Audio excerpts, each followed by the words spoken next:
100公里加速 9.1 秒，表显极速160，极速不错，加速比较一般。说明一个问题，发动机的动力是有，只不过车比较重，拖了一点加速。我们看一下中低转速的调教，也决定着油耗的大小。先看一下小油门开度动力爆发的情况。之前我测60和90下线油耗的时候，就加入油门开度的测试。现在再次把知识点串起来。现在是1档小油门开度，动力会有个小爆发点，说明小油门开度的动力调的不是柔和的那种。从另一个角度上说，就是喷油量不会特别稀。我们再看一下2档。轻轻拧油门瞬间，还是能感觉到动力爆了一下，虽然不是很多，但是爆的点要比铃木 GSX-250 要强，所以可以断定下线油耗肯定没有 GSX 那么低。因为下线油耗都是15%以下的油门开度行驶，如果这个油门开度下 ECU 的 MAX 值调的比较激进，时刻保持着比较浓的喷油量，让你随时随刻想拧油门那瞬间，为了让你感觉动力来得更加直接，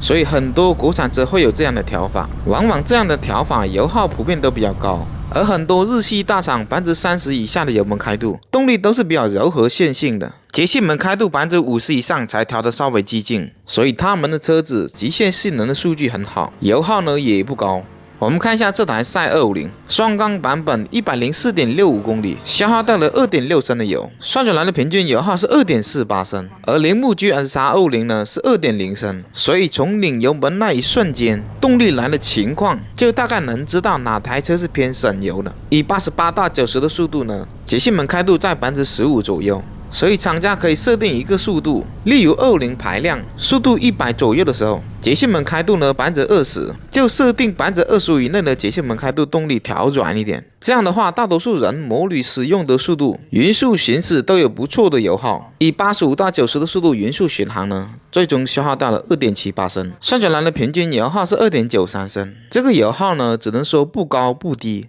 比它高的有凯越赤鸟250，它动力最强，油耗也是最高的。这台车就介于凯越赤鸟250和 GSX-250 之间。本来双缸250选择性就不是很多，这台车要比 GSX-250 要更加灵活，运动性能也更加好，刹车的制动力也更加强。刹到后面，如果 ABS 不介入，会出现翘尾的。GSX-250 呢是刹车力道没办法让 ABS 介入，也就是卡钳的制动力不够强，而这台呢卡钳力道更加强，所以就先触发 ABS， 后面的刹车力道全由 ABS 控制了。最终成绩呢 15.3 米，怎么跟 GSX-250 差不多呢？这台车拔掉 ABS， 它的刹车距离还能提升1个到1个半级别，而 GSX-250 呢拔跟没拔没什么区别，因为这台刹到后面呢 ABS 为了安全卸掉一部分卡钳的制动力了，所以不是60到0的刹车距离一样，然而就能断定它们刹车性能也就一样，其实也是会有很大区别的，尤其是高速重刹 ABS 没办法介入的时候，例如从120刹到60，或者是从150刹到80，刹车性能的差距一下被拉开出来了。这台车呢，总体来说呢，中规中矩，